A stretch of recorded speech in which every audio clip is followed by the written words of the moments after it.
मुआखजा नहीं करेगा। अल्लाह का ये हुक्म है।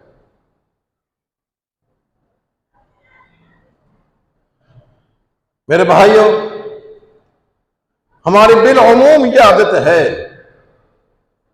हम खुद नमाजी हैं, सफ़े अव्वल के नमाजी हैं।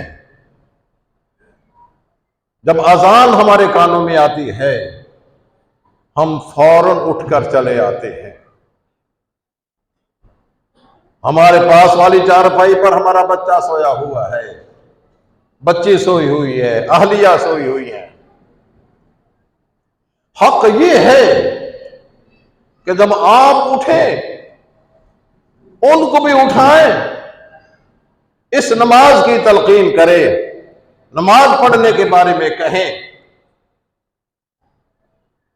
यकीन कीजिए, क़यामत के दिन जो अल्लाह के हुकूक हैं, हुकूक दो तरह के हैं, एक हुकूकुल इबाद है और एक हुकूकुल्लाह है। हुकूकुल्लाह में सबसे पहले जो सवाल किया जाएगा वो नमाज के बारे में है। अगर नमाज में हम कामयाब हो गए तो आगे हिसाब चलेगा, अगर नमाज में हमारी नाकामी होगी तो आगे हिसाब ही नहीं चलेगा।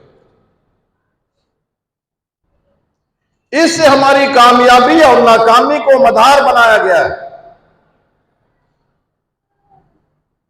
हुकूकुल इबाद में से सबसे पहले खून के बारे में सवाल किया जाएगा और अल्लाह के हुकूक के बारे में सबसे पहले नमाज के बारे में सवाल किया जाएगा।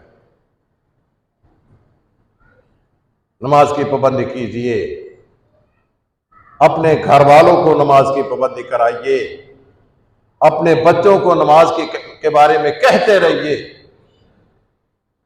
औसानी बिस्सलात वज़्ज़कात मा दुम्तु हय्या, मुझे मेरे रब ने ज़कात की अदायगी का, नमाज के पढ़ने का जब तक मैं जिंदा हूं मुझे हुक्म दिया है।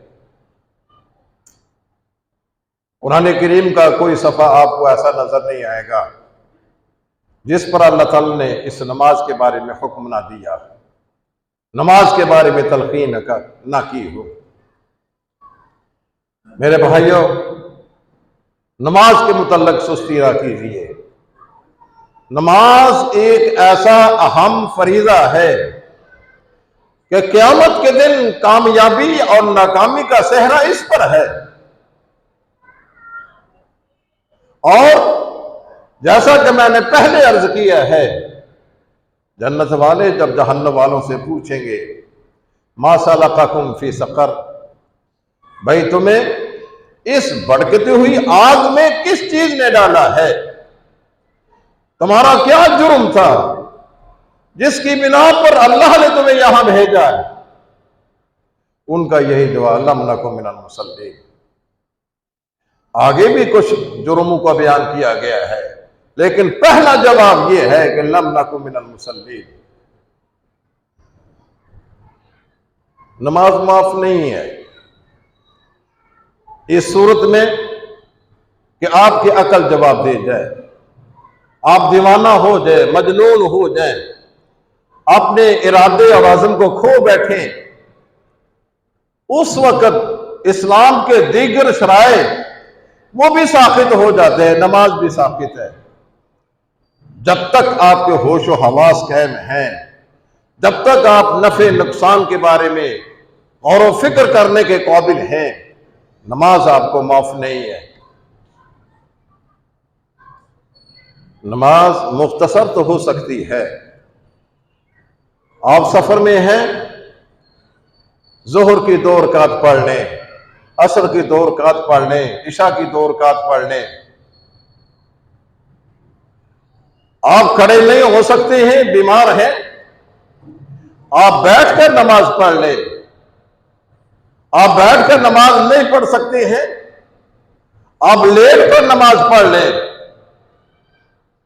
आप हरकत नहीं कर सकते हैं, इशारे से नमाज पढ़ लें, नमाज नहीं है। इसकी अदायगी की कैफियत मुख्तलिफ हो सकती है, रकात की कमी बेशी हो सकती है, लेकिन ये माफ नहीं है। इसलिए मेरे भाइयों, इसमें सुस्ती ना कीजिए। बिलखुसूस सुबह की नमाज, और सुबह की नमाज के बारे में अल्लाह ने फरमाया इन्ना कुरान अल फज्र कान मशहूदा, उस वक्त फरिश्तों की हाजिरी होती है, असर के वक्त में फरिश्तों की हाजिरी होती है। और जब फरिश्ते अल्लाह के हुजूर सुबह के वक्त रिपोर्ट पेश करते हैं तो बताते हैं कि हम उनको नमाज पढ़ते हुए छोड़कर आए हैं। और असर के वक्त जब ड्यूटी बदलती है फरिश्तों की, तो जो ड्यूटी पर होते हैं वो अल्लाह को जाकर रिपोर्ट देते हैं कि हम उनको नमाज पढ़ता हुआ छोड़कर आए। इसलिए मेरे भाइयों, इस नमाज के बारे में सुस्ती ना कीजिए। इस नमाज का मतलब कोई कंप्रोमाइज नहीं है।